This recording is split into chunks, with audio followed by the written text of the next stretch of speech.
প্রথম থেকে নবম শ্রেণী পর্যন্ত স্কুল ভর্তিতে লটারি পদ্ধতি থাকছে না। আবারও ভর্তি পরীক্ষা পুনর্বহালের সিদ্ধান্ত নিয়েছে সরকার। এ ব্যাপারে শিক্ষামন্ত্রী ডক্টর আ.ন.ম এহসানুল হক মিলনের মন্তব্য, লটারি কোনো যৌক্তিক পদ্ধতি হতে পারে না।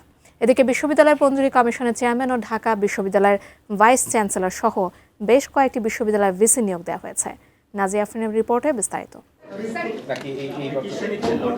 বিগত সরকারের আমলে লটারির মাধ্যমে প্রথম থেকে নবম শ্রেণীর ভর্তি পদ্ধতিকে জুয়া খেলার সাথে তুলনা করেছেন শিক্ষামন্ত্রী ডক্টর আ.ন.ম এহসানুল হক মিলন। নতুন সরকারের সিদ্ধান্ত, প্রথম থেকে নবম শ্রেণী পর্যন্ত স্কুলে ভর্তি হতে পরীক্ষায় বসতে হবে শিক্ষার্থীকে।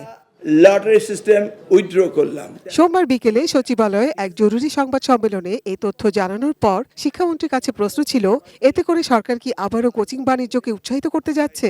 এছাড়া কোমলমতি শিশুদের শিক্ষা জীবনের শুরুতেই পরীক্ষার দৌড়ে নামিয়ে দেওয়া অমানবিক হচ্ছে কিনা। মেধা ক্লাস 1-এ যাচাই করার প্রশ্ন আসে না। আমরা এমন কোনো মেধার পরীক্ষা নিতে যাব না।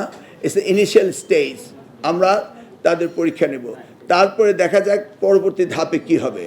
ওদেরকে আমরা ক্লাস 1-এ নিউরো সার্জন বানানোর চেষ্টা করছি না, এটা নিশ্চিত থাকে। কোচিং হবে না এবং খুবই সিম্পল ওয়েতে আমরা এক্সাম নিব। কোয়ালিটি সম্পন্ন আন্তর্জাতিক মানের still bar CSRM, committed for better still.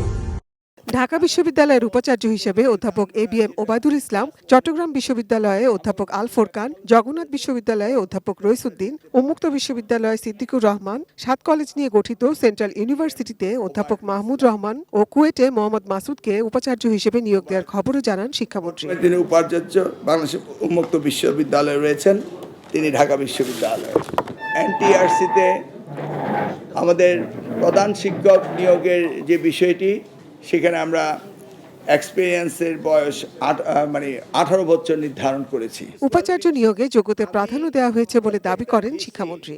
তাদের ক্রেডেনশিয়াল চেক করেছি, করে তার সাইটেশন, কোটেশন, তার গুগল সার্চ, তার PhD, পোস্টডক, এমফিল সবগুলিকে ক্যাটাগরি করে যারা হাইয়েস্ট পারফরমেন্স করেছে, সেই হাইয়েস্ট পারফরমারকেই আমি বিশ্ববিদ্যালয় অনুযায়ী দিয়েছে। এ সময় তিনি জানান, শিক্ষা প্রতিষ্ঠানের গভর্নিং বডির সভাপতি পদে নিয়োগ পেতে শিক্ষাগত যোগ্যতা স্নাতক নির্ধারণ করা হয়েছে। কলেজগুলো ইন্টারমিডিয়েট কলেজ, ডিগ্রি কলেজগুলো আমরা এখন নেই। ইন্টারমিডিয়েট কলেজ, স্কুল, মাদ্রাসা এবং প্রাইমারি প্রত্যেকটির বেস লাইন হলো ডিগ্রি লেভেল, অর্থাৎ স্নাতক থাকতে হবে। Nazia Afrin, ATN news, Dhaka.